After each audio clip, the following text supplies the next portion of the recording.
ପୂର୍ବତନ ଉପବାଚସ୍ପତିଙ୍କ ସ୍ମୃତିଚାରଣ ସଭା। ଖଣ୍ଡପଡ଼ାର ଦିବଂଗତ ରାଜା ତଥା ଓଡ଼ିଶା ବିଧାନସଭାର ପୂର୍ବତନ ଉପବାଚସ୍ପତି ବିଭୂତି ଭୂଷଣ ସିଂହ ମର୍ଦ୍ଦରାଜଙ୍କ ଦ୍ୱାଦଶ ଅବସରରେ ସ୍ମୃତିଚାରଣ ସଭା ଅନୁଷ୍ଠିତ ହୋଇଯାଇଛି।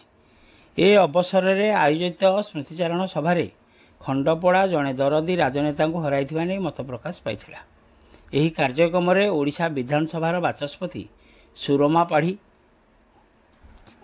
ଉପମୁଖ୍ୟମନ୍ତ୍ରୀ କେଭି ସିଂ ଦେଓ, ଖଣ୍ଡପଡ଼ାର ପୂର୍ବତନ ବିଧାୟକ ସୌମ୍ୟ ରଞ୍ଜନ ପଟ୍ଟନାୟକ, କଂଗ୍ରେସ ବରିଷ୍ଠ ନେତା ସୁରେଶ କୁମାର ରାଉତରାୟ, କନ୍ଧମାଳ ସାଂସଦ ସୁକାନ୍ତ ପାଣିଗ୍ରାହୀ, ବରିଷ୍ଠ ବିଜେଡି ନେତା ପ୍ରତାପ ଦେବ, ଭାପୁର ବ୍ଲକ ଉପାଧ୍ୟକ୍ଷ ବେଣୁଧର ପ୍ରଧାନ, ଖଣ୍ଡପଡ଼ା ବ୍ଲକ ଅଧ୍ୟକ୍ଷା ଉପମା ବେହେରା, ଦଶପଲ୍ଲା ବିଧାୟକ ରମେଶ ବେହେରା, ସ୍ଥାନୀୟ ବିଧାୟକ ଦୁଷ୍ମନ୍ତ କୁମାର ସ୍ୱାଇଁ, ବିଶିଷ୍ଟ ଶିଶୁ ସାହିତ୍ୟିକ ଦାସ ବେନୁହୁର, ପୂର୍ବତନ ବିଧାୟକ ତଥା ଖଣ୍ଡପଡ଼ାର ନୂତନ ରାଜା ସିଦ୍ଧାର୍ଥଶେଖର ସିଂହ ମର୍ଦ୍ଦରାଜ, ବିଜେପି ନେତା ସନ୍ତୋଷ ପ୍ରଧାନ, ଖଣ୍ଡପଡ଼ା ବାର୍ ଆସୋସିଏସନ ସମ୍ପାଦକ ବିକ୍ରମ କେଶରୀ ଦେଓ, ନାରୀ ନେତ୍ରୀ ଇରାନୀ ରାୟ ପ୍ରମୁଖ ମଞ୍ଚାସୀନ ଥିଲେ। ସେହିପରି ଆଜି ଦିନ ତମାମ ସ୍ୱର୍ଗତ ବିଭୂତିଭୂଷଣ ସିଂହ ମର୍ଦ୍ଦରାଜଙ୍କ ବାସଭବନକୁ ରାଜ୍ୟ ରାଜନୀତିର ଏକାଧିକ ମନ୍ତ୍ରୀ, ବିଧାୟକ, ସାଂସଦ, ବୁଦ୍ଧିଜୀବୀ ପ୍ରମୁଖ ସାମିଲ ହୋଇଥିଲେ। ଉଲ୍ଲେଖଯୋଗ୍ୟ ଯେ ଗତ 7 ତାରିଖରେ ଓଡ଼ିଶା ବିଧାନସଭାର ପୂର୍ବତନ ଉପବାଚସ୍ପତି, ପୂର୍ବତନ ମନ୍ତ୍ରୀ ତଥା ଖଣ୍ଡପଡ଼ାର 3 ଥର ବିଧାୟକ ଥିବା ରାଜା ବିଭୂତିଭୂଷଣ ସିଂହ ମର୍ଦ୍ଦରାଜଙ୍କର ପରଲୋକ ଘଟିଥିଲା। ଖଣ୍ଡପଡ଼ାରୁ ସନ୍ତୋଷ କୁମାର ସାହୁଙ୍କ ରିପୋର୍ଟ, ଖଣ୍ଡପଡ଼ା ଖବର।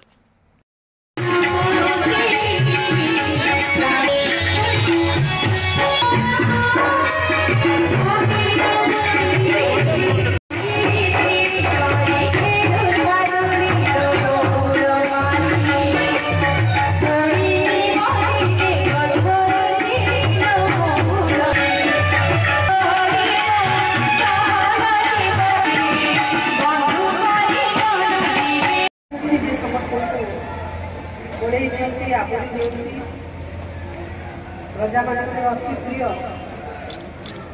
राजा साहेब आज नहांती एकथा सत्य जगमात्मा वो भिन्न दृष्टि देखे आपण माने अनेक तो सदाफल परिवेश सृष्टि करने चाहती एवं अवर्तमान में कौन कौन क्षति घटना से विषय कहे मुझे कार्यक्रम को मो विचार में एक सत्संग कहवाक चाहे।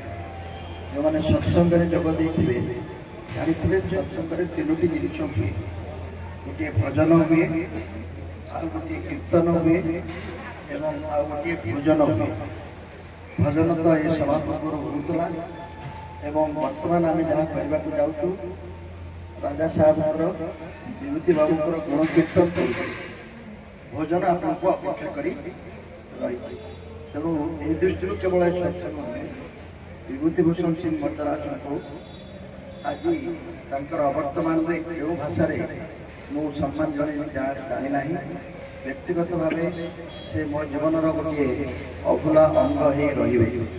कारण मु समस्ते जानती कि नहीं मुझे जाने ना मत राजनीति में मुझे प्रवेश कली जो प्रथम व्यक्ति मत खंडपड़ा गढ़ में प्रवेश कराई से होती विभूतिभूषण मर्द्दराज। स्वाभाविक भाव आउ गछपत्र किसी रू न रो ए स्मृति को कहीं लिभे पारे ना। से दृष्टि आज प्रति मु सम्मान जनाऊँगी विषय केवल गोटे कथा कहबी राजा साहब कहवा मत अड़ुआ लगे। से राजा पर आदौ लगती ना, से समस्त साधारण लोकटे आचरण व्यवहार लोक सहित जो संपर्क केवे राजकीय ढंग क्षति देखा मिले ना।